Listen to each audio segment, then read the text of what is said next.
Com um incêndio histórico que deixou 300 feridos e 187 mortos, o edifício Joelma deixou lembranças terríveis e histórias macabras.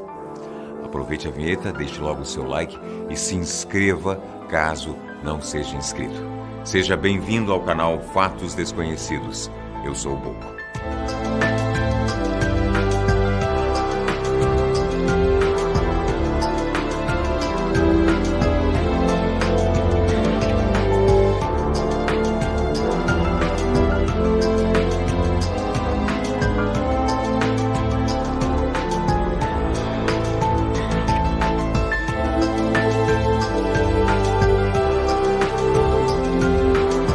Ocorrências que envolvem incêndios em edifícios são desesperadoras e demandam grande trabalho conjunto da polícia e bombeiros, além do apoio de moradores e vizinhos.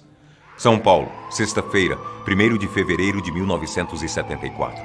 Às 8h54 da manhã, o ar-condicionado do 12º andar do edifício Joelma entra em curto-circuito e dá início a um dos maiores incêndios a edifício habitado no Brasil.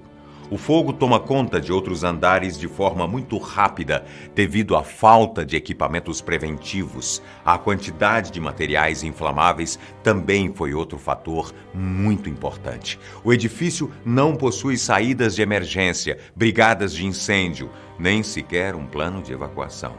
Logo que os moradores percebem o perigo, muitos conseguem descer pelos elevadores, mas a fuga dura pouco tempo, pois logo o fogo faz com que o elevador pare de funcionar e as mortes comecem a acontecer. Agora só restam as escadas, mas os andares mais baixos já estão consumidos pelas chamas. O que lhes resta fazer? Com o calor, a fumaça e o fogo cada vez mais perto, não dá para esperar muito. O jeito é correr escada acima em busca de um socorro que venha dos céus e possa resgatá-los em um heliponto. O socorro vem, mas o heliponto simplesmente não existe. O COI, Comandos e Operações Especiais, é acionado e, juntamente com helicópteros da Força Aérea Brasileira, realizam pela primeira vez na América do Sul uma operação usando esse tipo de aeronave. Várias frentes de salvamento, como militares, rota, bombeiros e o 4º Comar, também agiram em conjunto com o COI e a FAB, socorrendo as vítimas em solo. Sem heliponto e com a temperatura do terraço cada vez mais alta, com tantas pessoas aguardando o salvamento, é preciso agir rápido e arriscar-se.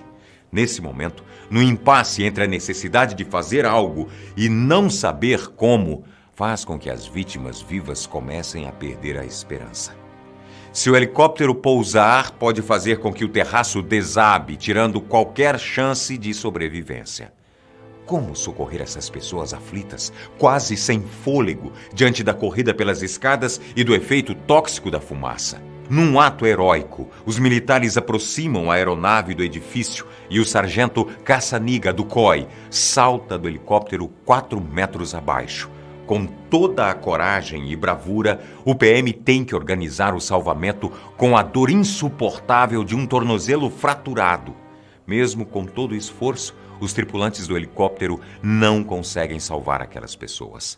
O calor aumenta e a mistura de gases tóxicos da fumaça, somada ao esgotamento físico diante do esforço para chegar ao topo e o desespero, fazem com que algumas vítimas desmaiem. Uma delas acaba despencando. Enquanto voa em direção ao chão, uma emissora de TV captura o momento, mas para de filmar centésimos de segundos antes do corpo explodir no chão. Civis e outras equipes de imprensa acompanham a cena de terror.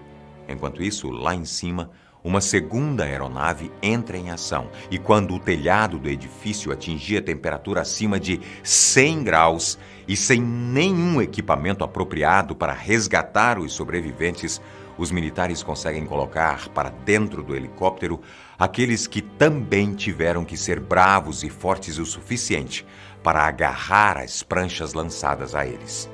Depois de resgatar as pessoas, o helicóptero leva os feridos para o heliponto da Câmara Municipal de São Paulo, onde estão os outros helicópteros e tripulação responsável por levá-los ao hospital. Outras pessoas são salvas através de cabos presos por prédios vizinhos com a utilização da técnica Commando Crawl, na qual o militar escala por uma corda em posição horizontal até as vítimas. Todos os sobreviventes foram resgatados até as 13h30. Após o salvamento, equipes dos bombeiros continuam trabalhando para conter as chamas e depois procurar os corpos daqueles que não conseguiram escapar. Foi há 44 anos atrás e até hoje, o edifício Joelma atormenta a vida de muita gente. O prédio foi reformado e hoje chama-se Edifício Praça das Bandeiras. Muitas pessoas já visitaram o local para conhecer o cenário da tragédia, outros para produzir documentários, mas pelo que contam em diversos relatos, o local faz parte do grupo dos mais mal-assombrados da cidade.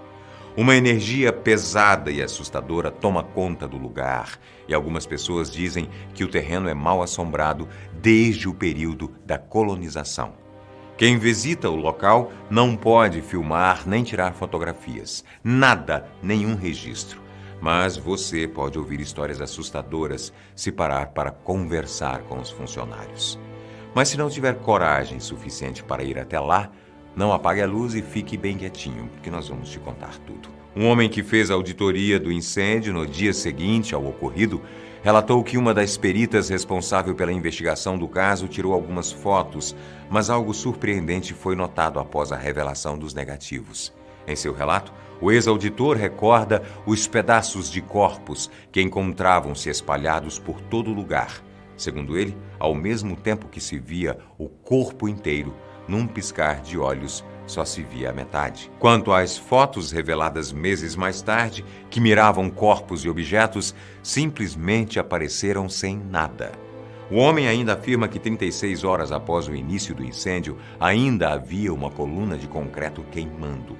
Uma das visões mais macabras testemunhadas por ele foi 2 mulheres num banheiro no 19º andar, que foram encontradas mortas em pé, abraçadas, literalmente grudadas uma à outra. Não restava um fio de cabelo ou roupas. Muitos curiosos que passam pelo local se arrependem de ter feito isso. Você pode imaginar por quê? Um casal de estudantes em busca de fazer um trabalho da escola foi ao edifício numa noite de sábado e conseguiu permissão para chegar aos primeiros andares. O funcionário que autorizou acompanhou tudo o que eles faziam, através das câmeras de segurança. Mas ele nota algo muito estranho. Segundo ele, tinha mais alguém ali. Era uma sombra que lembrava um humano.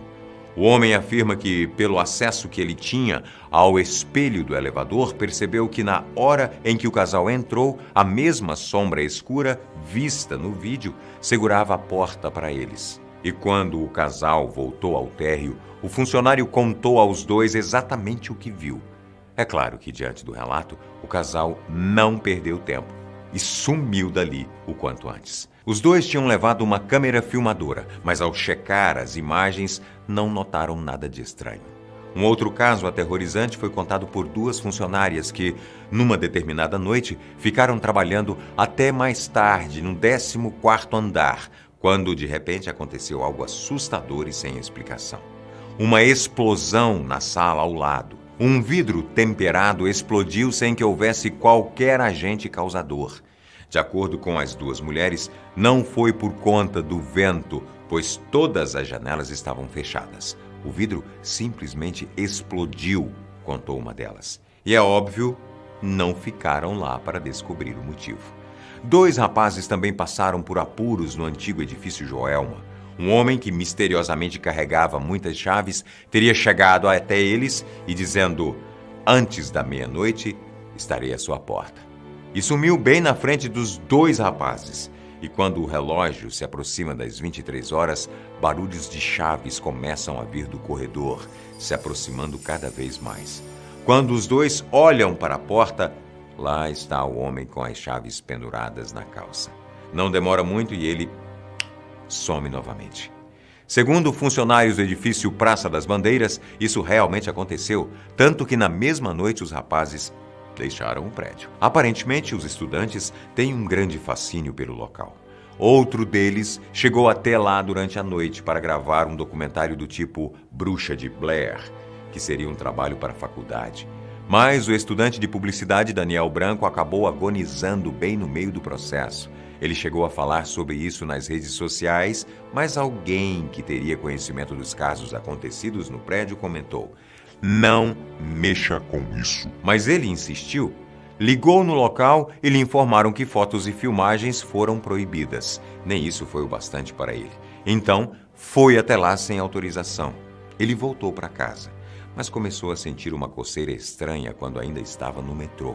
A coceira começou com uma bolinha vermelha que cresceu e quando Daniel chegou em casa, todo o seu corpo havia sido tomado por manchas vermelhas e, segundo ele mesmo, seu primo comentou que seu corpo estava pegando fogo. 2 horas mais tarde, a agonia e terror passaram, mas o documentário não foi executado. E você, não quer fazer uma visitinha ao antigo edifício Joelma? Responde aqui nos comentários. Espero que tenham gostado do vídeo. Um abraço grande. Até o próximo.